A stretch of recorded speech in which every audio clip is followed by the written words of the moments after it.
Les années 60 ont été l'une des périodes dorées d'Hollywood.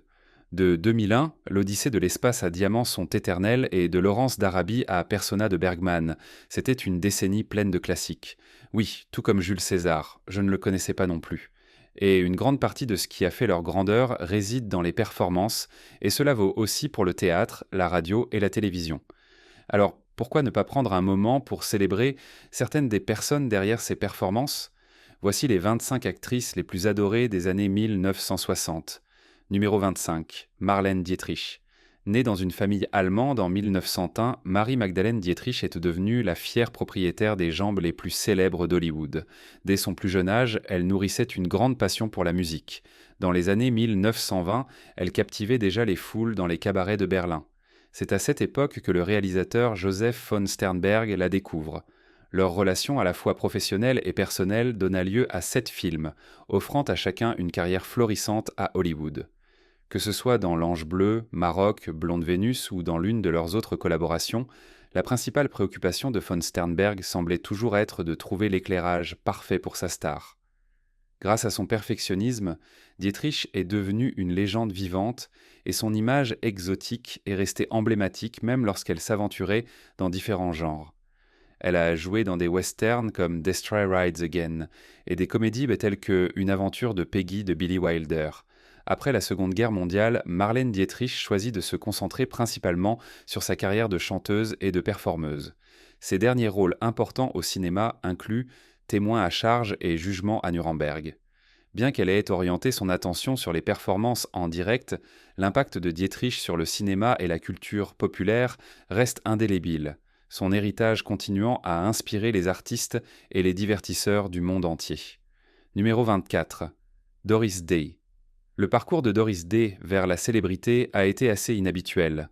Enfant, elle aspirait à devenir danseuse, mais un accident de voiture lui causa de graves blessures aux jambes, brisant presque ses rêves. Pendant sa convalescence, Day se tourna vers la radio pour se consoler et commença à chanter. Ses talents vocaux exceptionnels devinrent rapidement évidents, et dans les années 1940, elle s'était déjà imposée comme une vocaliste de renom, connue pour des succès emblématiques comme l'hymne de la Seconde Guerre mondiale, Sentimental Journey. Mais c'est sa mémorable complicité à l'écran avec Rock Hudson et les 3 comédies romantiques, dont le classique de 1959 Pillow Talk, qui a cimenté son statut de star féminine numéro 1 du box-office de tous les temps. L'attrait durable de Doris Day et sa polyvalence en tant qu'actrice et chanteuse ont laissé un héritage durable à Hollywood et au-delà. Numéro 23. Marilyn Monroe. L'histoire de Marilyn Monroe est un conte qui transcende Hollywood et a laissé une marque indélébile sur la culture populaire. Née sous le nom de Norma Jean Mortensen à Los Angeles, l'enfance de Marilyn fut marquée par l'instabilité et elle passa une grande partie de celle-ci en famille d'accueil. À l'âge de 16 ans, pour éviter d'être envoyée dans un autre orphelinat, elle épousa un jeune voisin dont la famille pouvait lui offrir un environnement plus stable. Pendant la Seconde Guerre mondiale, alors que son mari était à l'étranger, Marilyn commença à travailler dans une usine d'avions. Son ascension pour devenir une icône internationale commença lorsqu'un photographe la découvrit, ce qui la mena à une carrière de modèle pin-up. Hollywood reconnut rapidement son potentiel, et Marilyn apparut bientôt dans des rôles petits mais mémorables dans des films connus comme Tous les hommes s'appellent Mélanie. En 1951, elle signa avec la 20e Century Fox, où elle décrocha son premier rôle important dans Ne vous dérangez pas pour frapper. Malgré un scandale impliquant des photographies nues, Marilyn devint une attraction majeure au box-office, captivant le public avec sa représentation de la blonde écervelée dans des films comme Les hommes ne préfèrent les blondes, Comment épouser un millionnaire, 7 ans de réflexion, et Certains l'aiment chaud. Il semblait que son ambition se réalisait enfin lorsque son dernier mari, Arthur Miller, écrivit le rôle de Rosalind pour elle dans The Misfits. Tragiquement, la vie de Marilyn s'est terminée prématurément à l'âge de 36 ans lorsqu'elle mourut d'une overdose de barbiturique le 5 août 1962, avant de pouvoir pleinement réaliser ses ambitions dramatiques. Son héritage perdure, Marilyn Monroe restant l'une des figures les plus emblématiques et influentes de l'histoire du cinéma. Numéro 22. Le voyage de Crawford vers la gloire. Le nom de Joan Crawford est indissociablement lié à l'âge d'or d'Hollywood, et son parcours depuis ses débuts modestes à San Antonio, Texas jusqu'à la célébrité internationale, est digne des légendes d'Hollywood. Née Lucille Fay Le Sœur, elle a d'abord travaillé comme danseuse dans une troupe de choristes avant que MGM ne reconnaisse son potentiel et lui signe un contrat en 1925. Crawford a souvent incarné des femmes jeunes et indépendantes qui gravissaient peu les échelons de la vie grâce à une détermination sans faille et à un travail acharné. Un type de personnage qui résonnait profondément auprès du public de l'époque de la Dépression. Sa popularité monta en flèche, surtout lorsqu'elle partagea l'écran avec l'acteur légendaire Clark Gable dans des films comme Possessed et Dancing Lady. Dans les années 1950, elle continua à décrocher des rôles importants dans des films comme Johnny Guitar et Sudden Fear. Sa collaboration avec Bette Davis dans le thriller psychologique de 1962 Whatever Happened to Baby Jane ajouta un autre moment marquant à sa carrière illustre. La vie personnelle de Crawford était tout aussi fascinante.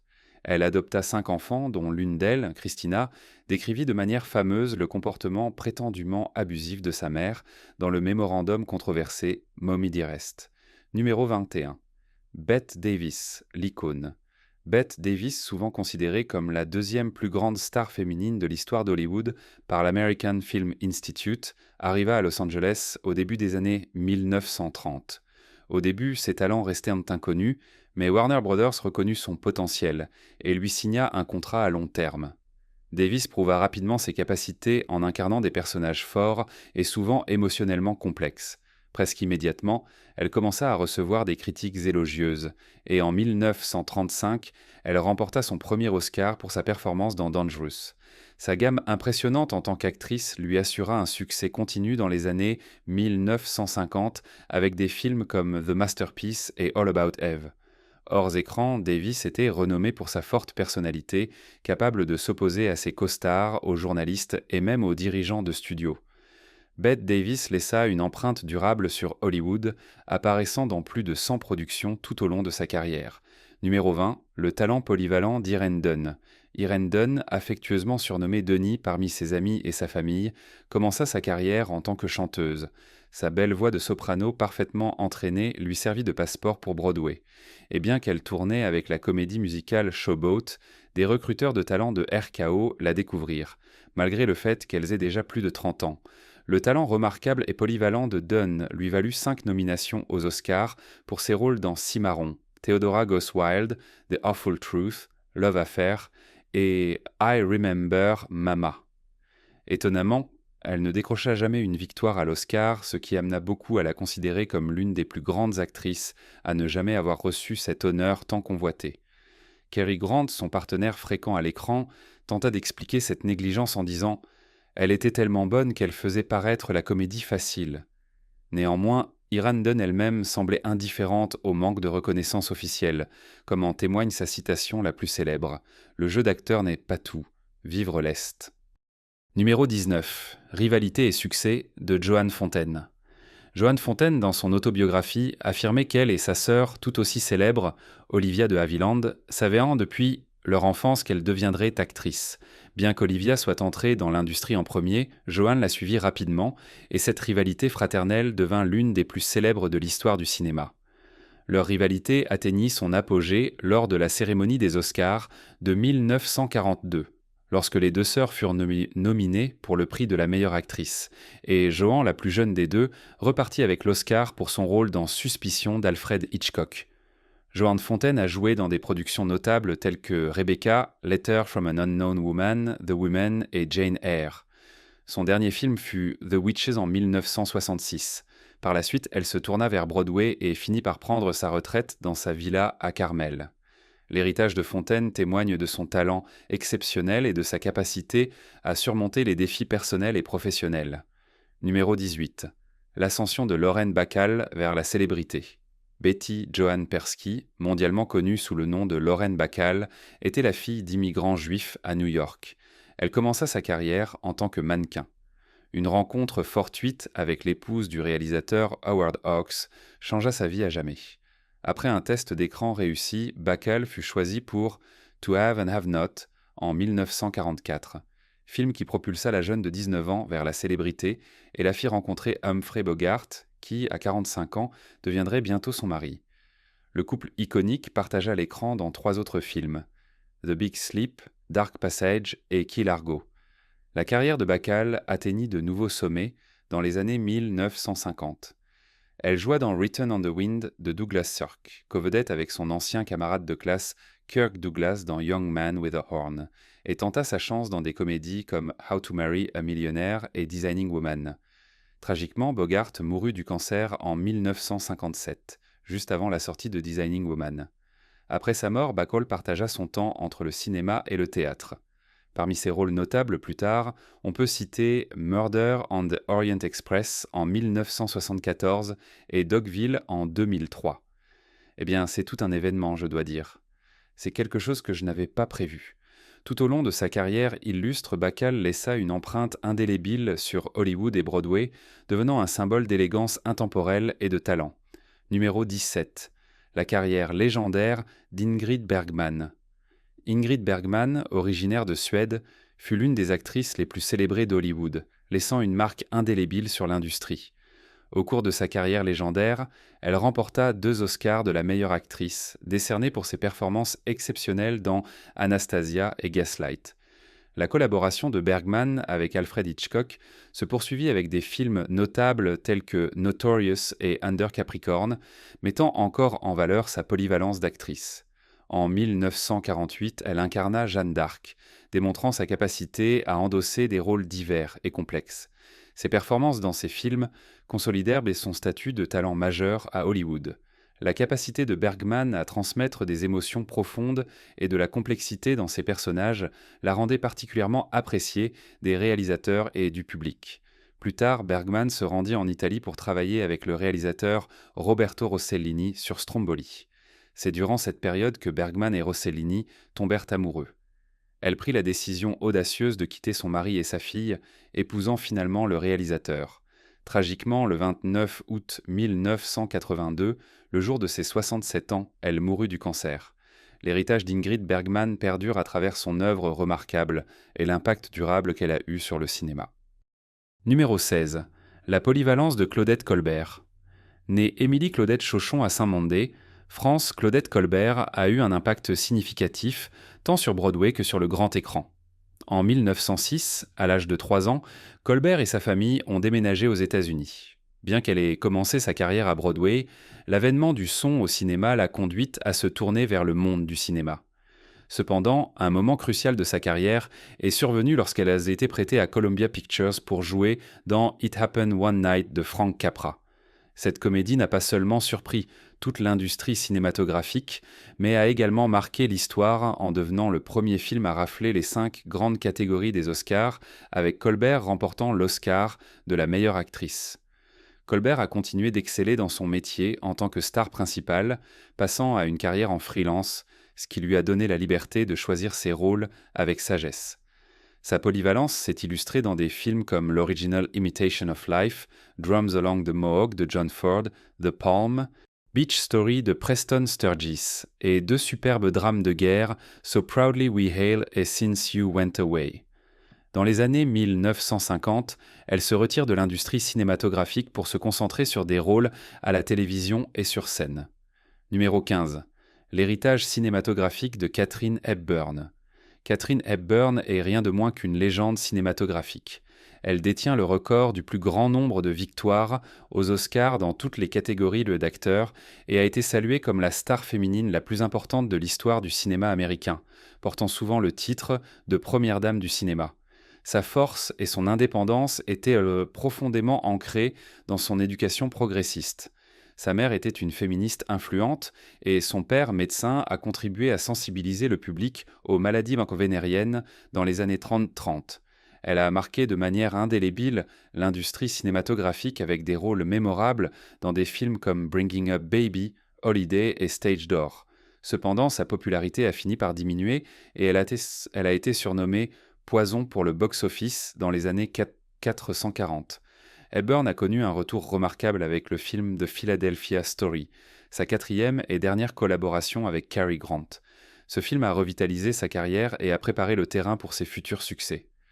La chimie à l'écran entre Hepburn et Spencer Tracy, qu'elle a rencontré pendant cette période, était palpable. Ils sont devenus un couple légendaire de Hollywood, à la fois à l'écran et en dehors, co-vedettes dans 9 films ensemble, dont Woman of the Year et Adam's Rib. Leur relation a duré 26 ans jusqu'à la mort de Tracy en 1967. Numéro 14. Le parcours remarquable de Grace Kelly. Le parcours de Grace Kelly vers la célébrité à Hollywood a été marqué par un esprit déterminé qui a défié les attentes de sa famille, conservatrice. Dans les années 1950, alors qu'elle venait à peine de quitter l'adolescence, elle s'est aventurée dans le monde de la comédie. Elle a perfectionné son art sur les scènes de New York et à la télévision, apparaissant dans de nombreuses émissions en direct.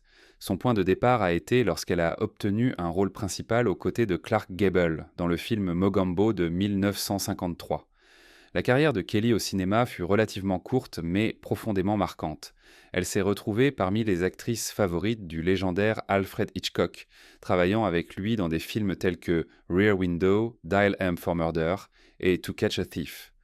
Le dernier film de Kelly fut High Society en 1956, où elle a joué aux côtés de Frank Sinatra et Bing Crosby.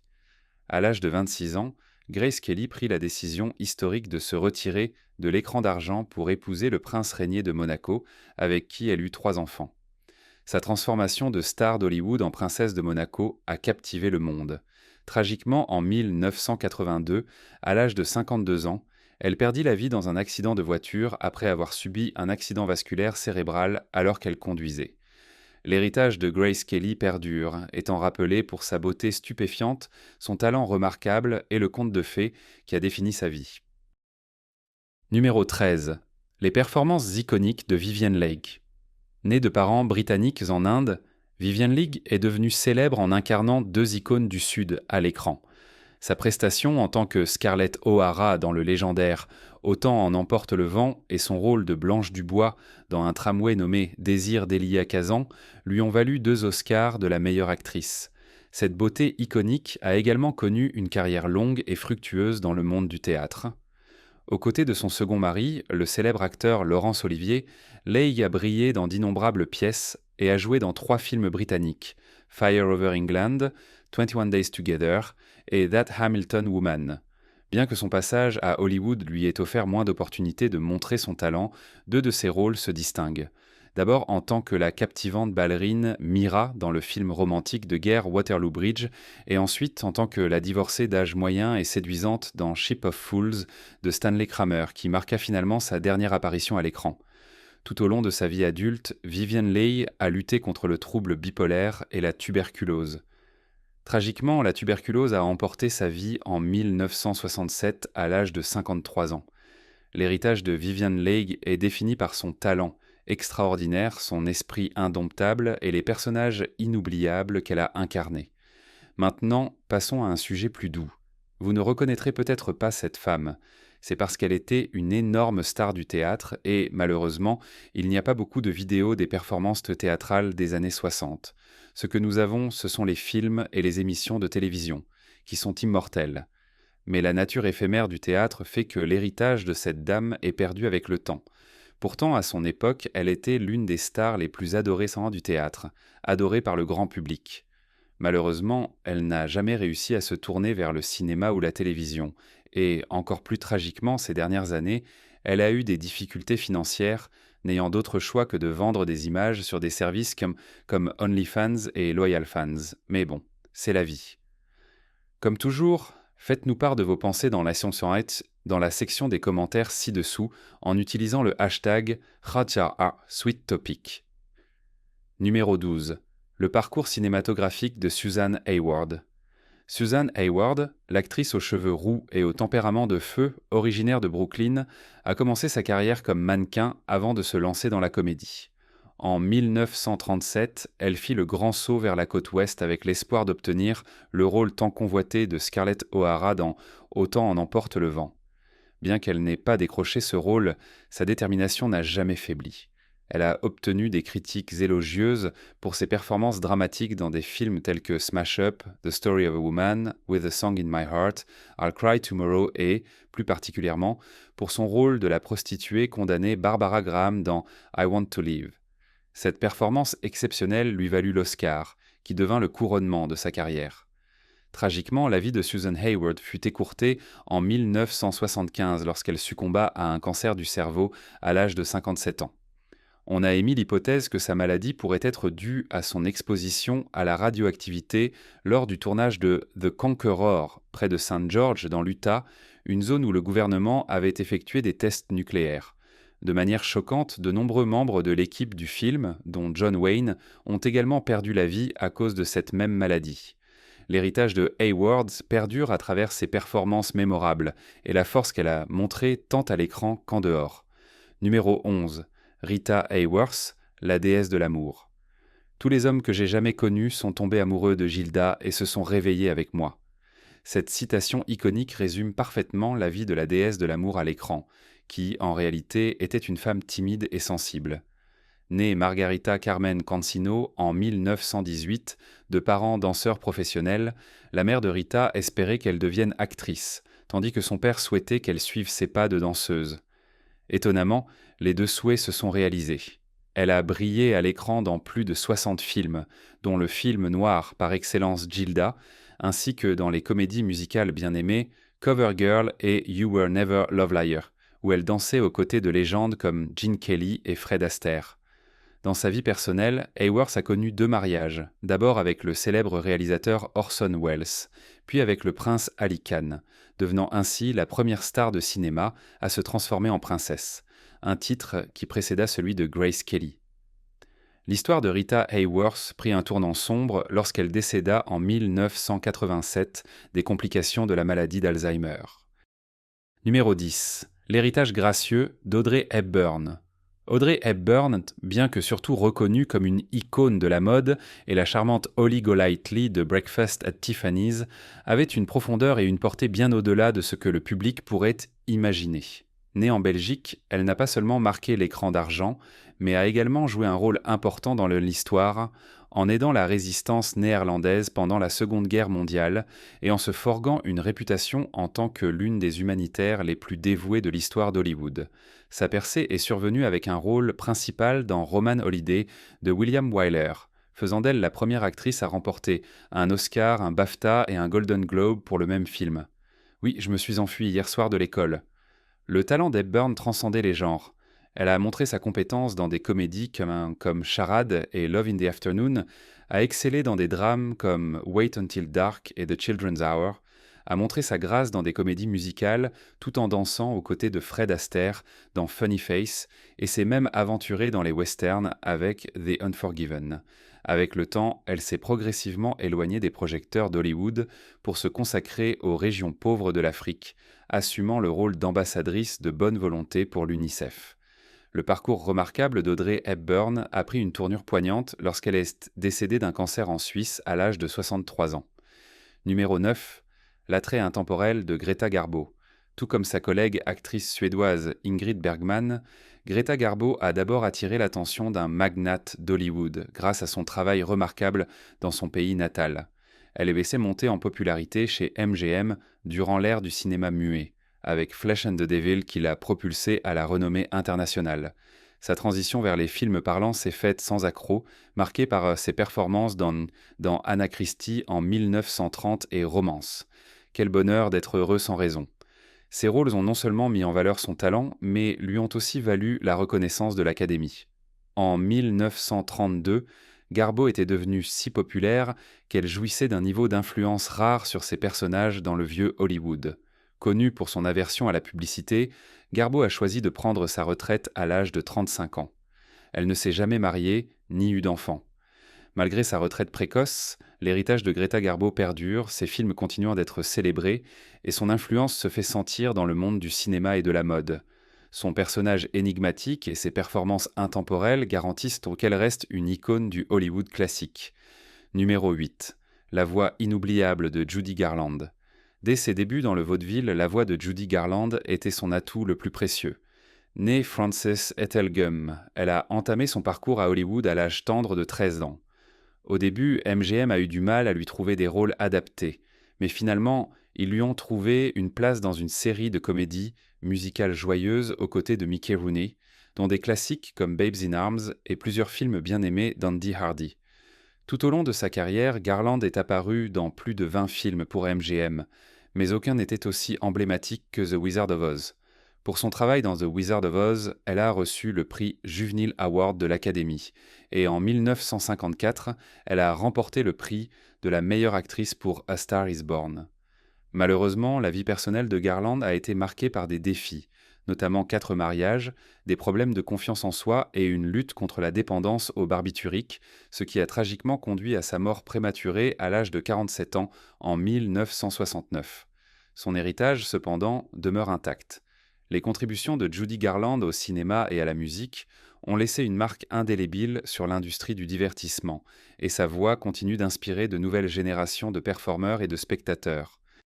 Numéro 7. Jean Harlow, la véritable bombe blonde. La véritable bombe blonde a eu un parcours assez aventureux à Hollywood.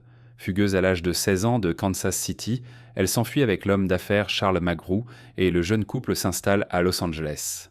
Bien que leur mariage ait été de courte durée, Jean Harlow trouva rapidement sa voie en tant qu'actrice. Sa grande opportunité survint dans l'épopée de guerre de Howard Hughes, Hell's Angels, en 1930. Au sommet de sa gloire, lors du tournage de Saratoga, la santé de Harlow commença à se détériorer.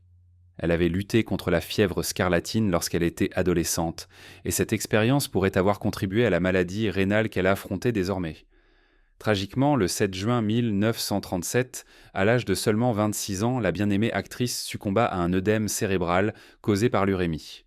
Pour terminer le film Saratoga, une doublure dut être utilisée, mais le film ouvrit tout de même à une fréquentation record. Son charisme et son talent ont inspiré de nombreuses personnes, y compris la célèbre Marilyn Monroe, qui considérait l'actrice blonde platine comme son idole. L'impact de Jean Harlow sur Hollywood reste important, et ses films continuent d'être célébrés pour leur esprit et sa présence lumineuse. Numéro 6. La carrière illustre d'Olivia de Havilland. Née au Japon en 1916 de parents britanniques, Olivia de Havilland, la sœur aînée de Joan Fontaine, eut une enfance intrigante. Ses parents divorcèrent et la santé fragile de la jeune fille poussa leur mère, Laliane, à les emmener en Californie pour un climat plus doux. C'est là qu'une rencontre décisive avec Max Reinhardt changea le cours de la vie d'Olivia. Le réalisateur la repéra lors d'une pièce scolaire de A Midsummer Night's Dream et fut captivé par son talent. Il l'invita à rejoindre son adaptation théâtrale de la pièce, puis la version cinématographique de Warner Bros. Olivia de Havilland prospéra chez Warner Bros., en particulier lorsqu'elle fut associée à l'irrésistible Errol Flynn, avec qui elle partagea l'affiche de 8 films, dont des classiques d'aventure tels que Les aventures de Robin des Bois et Capitaine Blood. Son moment décisif arriva en 1939 lorsqu'elle incarna Melanie Wilkes dans l'épopée légendaire Autant en emporte le vent. Bien qu'elle ait été nominée aux Oscars pour ce rôle et pour sa prestation dans Hold Back the Down, elle ne remporta pas la statuette, perdant à chaque fois, la dernière de manière ironique au profit de sa propre sœur, Joan Fontaine.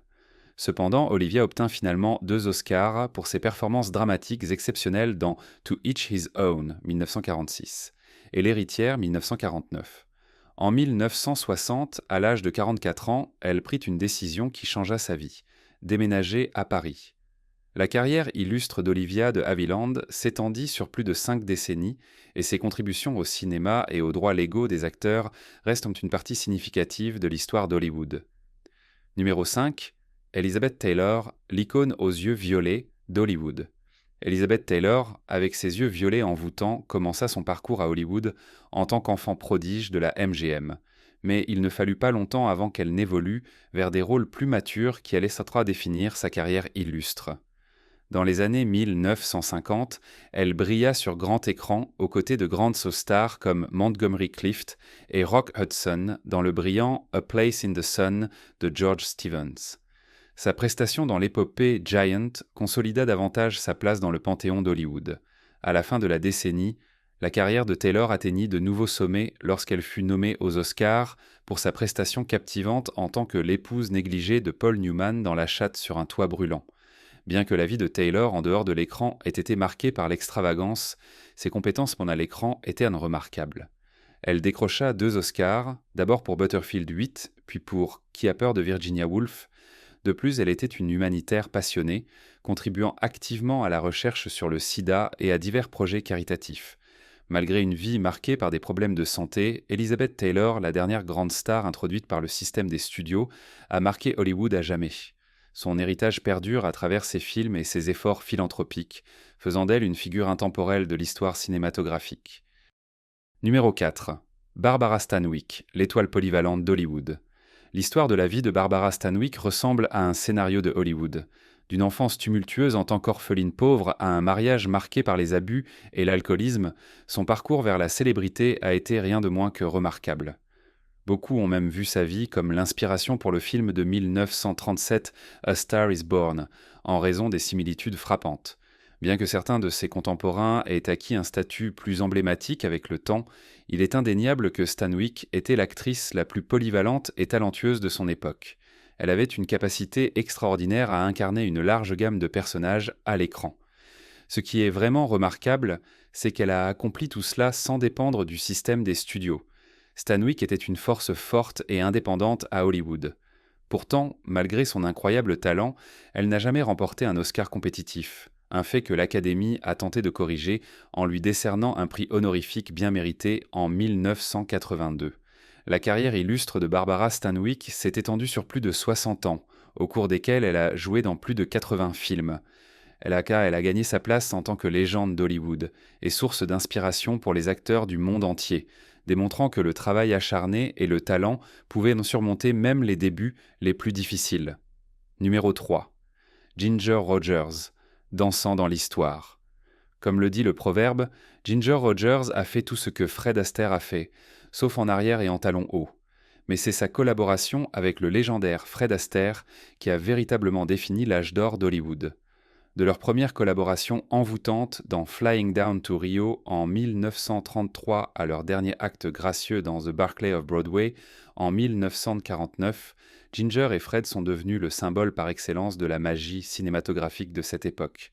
Pourtant, Rogers n'était pas seulement une danseuse talentueuse, c'était aussi une comédienne brillante, apportant des rires à l'écran avec des performances inoubliables dans des films comme Bachelor Mother et The Major and the Minor. Ses talents allaient bien au-delà de la comédie. Elle a démontré ses compétences dramatiques en remportant un Oscar pour son travail remarquable dans Kitty Foyle en 1940. En 1965, Ginger Rogers se retire gracieusement du grand écran. Elle a également écrit une autobiographie à succès, offrant aux fans un aperçu de sa vie extraordinaire. Son héritage en tant que danseuse, actrice et icône de l'âge d'or d'Hollywood reste inégalé. Numéro 2.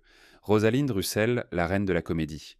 Rosalind Russell, connue pour son esprit rapide et son timing comique impeccable, est l'une des meilleures comédiennes d'Hollywood. Ses premiers rôles récemment la castaient en Inde souvent en tant que dame raffinée, comme dans des films comme The Citadel et Under Two Flags. Cependant, c'est dans The Woman de 1939 que son génie comique s'est véritablement épanoui.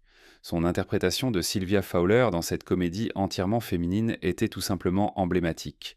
Après sa performance marquante dans The Women, Russell a décroché son rôle phare en tant que Hildy Johnson, une journaliste au verbe rapide et à l'esprit aiguisé dans His Girl Friday de Howard Hawks. Rosalind Russell était non seulement connue pour ses rôles comiques, mais aussi pour ses performances dramatiques. Sa polyvalence en tant qu'actrice lui a permis d'endosser une large gamme de personnages, lui valant des éloges critiques et plusieurs nominations au prix. Elle a également été une pionnière pour les femmes à Hollywood, militant pour de meilleurs rôles et opportunités pour les actrices. Numéro 1, Carole Lombard, la reine de la comédie Screwball. Dès son plus jeune âge, Jane Alice Peters, qui deviendrait plus tard la bien-aimée Carole Lombard, était une tomboy pleine d'énergie. Fait remarquable, c'est lors d'un match de baseball de quartier avec des garçons dans sa communauté de Los Angeles que son talent a été découvert à l'âge tendre de 12 ans. Après avoir d'abord joué dans des courts-métrages, Paramount a reconnu son potentiel et a décidé de donner une chance à la jeune actrice. La carrière de Lombard a débuté à l'époque du cinéma muet, mais sa douce voix s'est avérée un atout précieux avec l'arrivée des films parlants. Son mariage bref avec William Powell au début des années 1930 a également joué un rôle dans l'avancement de sa carrière. Cependant, c'est sa collaboration avec le réalisateur Howard Hawks dans XXe siècle qui a véritablement révélé au monde les talents comiques de Lombard. Après son mariage avec la légende du cinéma Clark Gable, Lombard est apparue dans Mr. and Mrs. Smith d'Alfred Hitchcock et a livré une brillante performance en tant que Maria dans To Be or Not to Be. Tragiquement, ce serait son dernier film. La reine des comédies, Screwball, a rencontré une fin prématurée en 1942 lorsqu'elle s'est morte dans un accident d'avion alors qu'elle revenait chez elle après une tournée de vente d'obligations de guerre. Elle n'avait que 33 ans. L'héritage de Carole Lombard, en tant que génie de la comédie et ses contributions à l'industrie cinématographique, continuent d'être célébrés, faisant d'elle une icône durable du Hollywood classique. Y a-t-il une actrice de cette liste que vous pensez mériter encore plus de reconnaissance? Ou peut-être aimeriez-vous approfondir les carrières de ces femmes remarquables? Faites-le nous savoir dans les commentaires ci-dessous.